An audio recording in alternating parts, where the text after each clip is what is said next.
This is Akashvani. In the program Spotlight, now we bring you an exclusive interview with External Affairs Minister Dr. S. Jaishankar.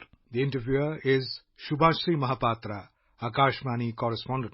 India's foreign policy for several years after independence was defined by non-alignment. In the post-Cold War era, economic liberalization reformed the foreign policy priorities to a large extent. The next change is now happening under the leadership of Prime Minister Narendra Modi. The last 9 years of the current government had many achievements to its credit. Today, we have External Affairs Minister Dr. S. Jaishankar with us in our studio. Welcome, sir, to Akashvani. Thank you. It's a pleasure to be here. Neighbourhood First has been a focus area of your ministry. It is said that there have been more deliveries on the ground in terms of concrete projects in the neighbouring countries than ever in the past. Could you elaborate the nature of expansion that has happened? See, what you are saying, first of all, is true. That if you look any of our neighbors, Nepal, Bangladesh, Bhutan, Sri Lanka, Maldives, even Myanmar, there is a big improvement in our delivery. 2-3 examples I will give you. We are today, very big petroleum consumers. We have big refineries. So when a country like India is able to produce petroleum on a big scale, the cost comes down. Smaller country will not get that cost. They may not have that refinery capability. They may have to import from somewhere. Then if they have to import, wo truck mein aayega, so that will also have its own cost. Now, with two of our neighbors, Nepal and Bangladesh, today we have connected a pipeline by which from India they get the benefit of getting petrol and diesel at a cost which is very, very competitive. It has brought down the fuel cost in their country. We've also agreed just recently to do this for Sri Lanka. It will be done through the sea. I'll give you a different example. Electricity. Now, you know what happens? Different countries are able to generate electricity at different times. So, sometimes there are countries where during rainy season they produce more, during dry season less. Some people have all the year, they have, mountains and high flow rivers, so that hydel projects are very good. So, you have countries like Bhutan or Nepal. Now, I'll give you the case of Nepal. Some years ago, Nepal was a power deficient country. At that time, we built a transmission grid. So, from India, we started supplying power to Nepal. Now, in the next few years, Nepal also, there were dams which are built, hydel projects which are built. They also started generating electricity. So, now the same transmission which is taking from India brings from Nepal. Some seasons we supply, some seasons they supply. So, if you look at the last 10 years, what has changed in the last 10 years? Any of borders you go today, if you look at the picture of that same border 10 years ago, what is the road like? The road is different. What is the checkpoint like? Checkpoint is different. So, it has today changed the perception. And then, once you start having this good feeling about each other, then it is like a family. Within family, you can have distrust, you can even have tension, or you can have great shun and comfort. All our neighbors know that during COVID, we gave them medicines, we sent them vaccines.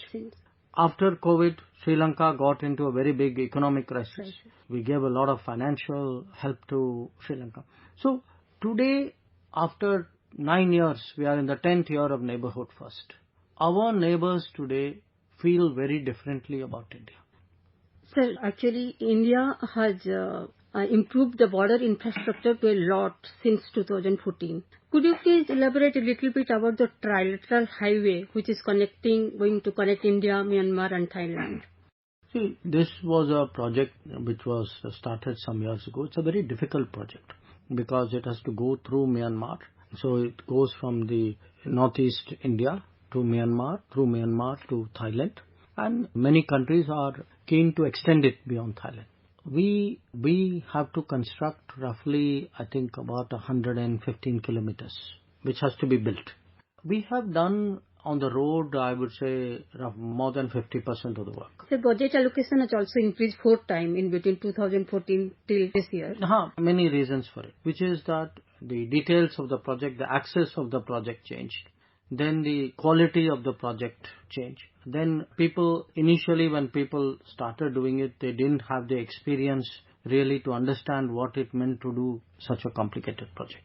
And whenever there is a delay has a cost.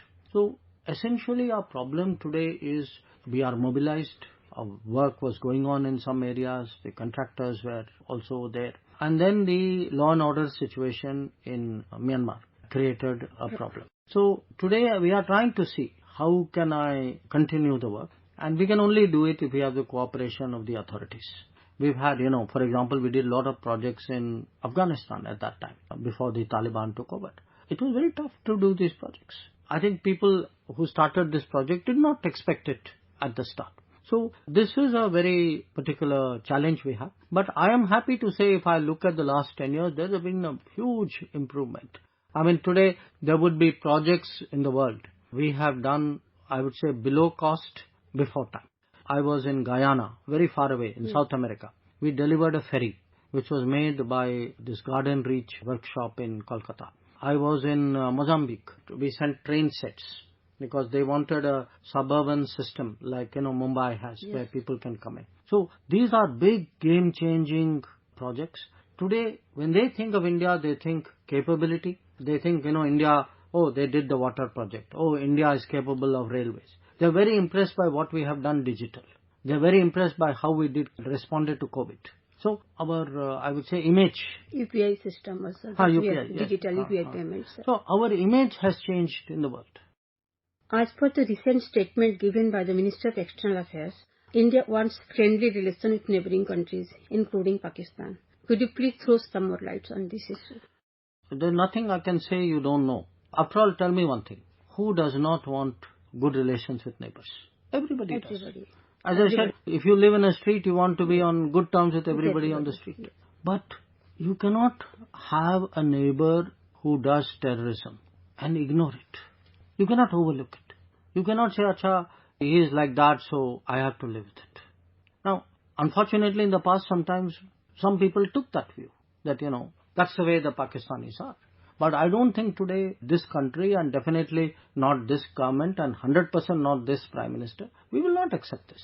If Pakistan gives up the support for terrorism, other issues, but the key is the terrorism issue. Sir, the Act East policy announced in November 2014 is an initiative to promote economic, strategic and cultural relations with the vast Asia-Pacific region at different levels. India firmly supports ASEAN centrality and the ASEAN outlook on the Indo-Pacific. Could you throw some light on the deliverables in terms of boosting connectivity and promoting cooperation? See, the Act East started as Look East 30 years ago. In the last 10 years, we have added more facets to it. We do more security cooperation. We do more connectivity. We do more digital. And we work with them in larger forums as well. So for us, these are very important partners. They are a region with which we have a strong historical connection. So this is a partnership we should continue growing. That is what we are trying to do. And I would say really, we have just upgraded our relationship last year to what is called a comprehensive strategic partnership. And if you ask in that region, most our partners also feel that this is a relationship which has served both of us very, very well. Sir, India today is a fast responder to disaster situations and provider of relief and assistance to many in distress. For example, India's Dost operation come to aid of earthquake-affected Turkey and Vaccine Maitri initiative during COVID-19 pandemic. Could you please elaborate a little bit for our listeners? I began by telling you that this is today an India of greater confidence, of greater capability. You spoke about non-alignment and I said that's a different era. Today, when we look at global situation, we say, okay, how can India contribute? How can we help the world if they have problems? Obviously, this is most important in our neighborhood. So, if you remember some years ago, very big earthquake in Nepal. Yes. We were the first country to be there. We've had problems in Sri Lanka or Maldives or Myanmar. Now, as our capabilities grow, then it is also natural we will go beyond. Second, again, this is an initiative that Prime Minister himself is responsible for. See, when he was Chief Minister of Gujarat, there was a very big earthquake. Now, from there, he developed both an interest and an experience. How do you prepare for disasters? and how do you respond to disaster. Yes. So very early on, I'm now talking 2014-15, he felt we should create a force which will respond to disaster. They are trained, they are ready to go, they're dedicated. So if something happens, they will move fast. And over the years, this has grown.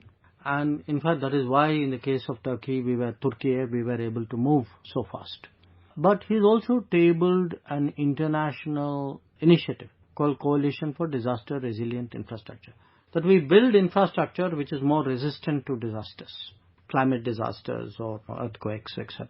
So these, being a first responder today, this is part of India's changing image. When the world thinks of Modi's India today is a India which is first responder.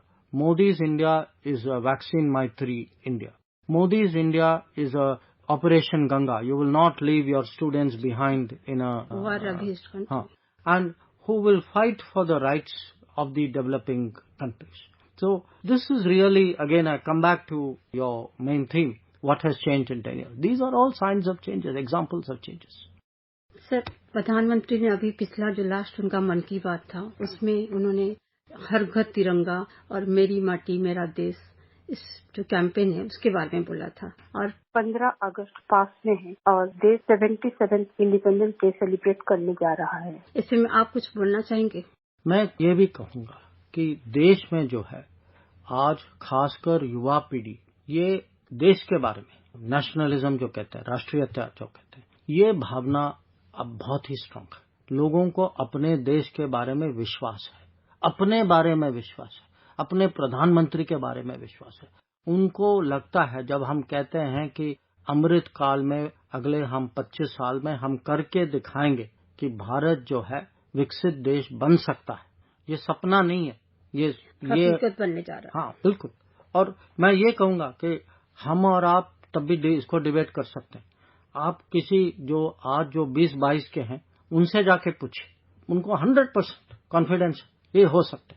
और ये मैं कहूँगा, ये एक किस्म से अभी जो देश का माहौल बदला है और इसमें जो हम हर घर तिरंगा जो है उसका मैं उदाहरण लेता हूँ कि आज जो है जिस प्राइड के साथ लोग झंडा घर में लगाते हैं, जो कभी कभी आप देखते होंगे मोटरसाइकिल में ले जाते हैं, गाड़ी में ले जाते हैं, ये नहीं था कि भावनाएं नहीं थी पहले, पर अभी जो है वो भावना जो है एक कॉन्फिडेंस के साथ लोग प्रकट कर रहे हैं.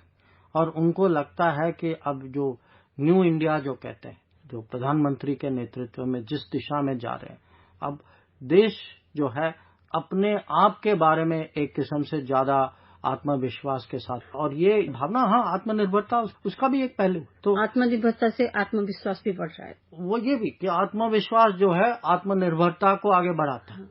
आज जो है देश के बारे में जो युवा पीढ़ी को जो सोच जो है, देखिए अभी हमारे सामने मैं कहूँगा एक किस्म से कुछ लोग हैं जो देश की आलोचना करते हैं, जिनके लिए कुछ भी पिछले 10 साल में जो भी हुआ वो बुरा हुआ, पता नहीं कहाँ जा रहे हैं, माने ये निराश हैं, देश के बारे में उनकी कोई अपेक्षा नहीं है, वो उसका कहीं भविष्य जो है उनको पता नहीं उनके मन में क्या है. और दूसरा जो है एक बहुत कॉन्फिडेंट बड़ा नेशनलिस्ट, और उसी के साथ एक देश जिसकी क्षमता बड़ी है, जिसकी एक किस्म से दुनिया में योगदान भी ज्यादा दे रही. तो ये मैं कहूँगा एक देश के सामने ये दो विचारधाराएं हैं. और मुझे पूरा विश्वास है कि ऐसे अवसर पर जो युवा पीढ़ी जो है वो अपने कामों से, अपने जो भावनाओं से वो प्रकट करेंगे कि वो इसमें किस साइड पर है. Thank you sir for talking to Akashvani news. Thank you. It's a great pleasure. You were listening to an exclusive interview with External Affairs Minister Dr. S. Jaishankar. The interviewer was Shubhashri Mahapatra, Akashvani correspondent. This program was produced and presented by the News Services Division of Akashvani. You can listen to it on our mobile app, News on AIR. This program is also available on our YouTube channel, News on AIR Official. You may share your feedback about this program through email at airnsdtalks@gmail.com or WhatsApp on 9289094044.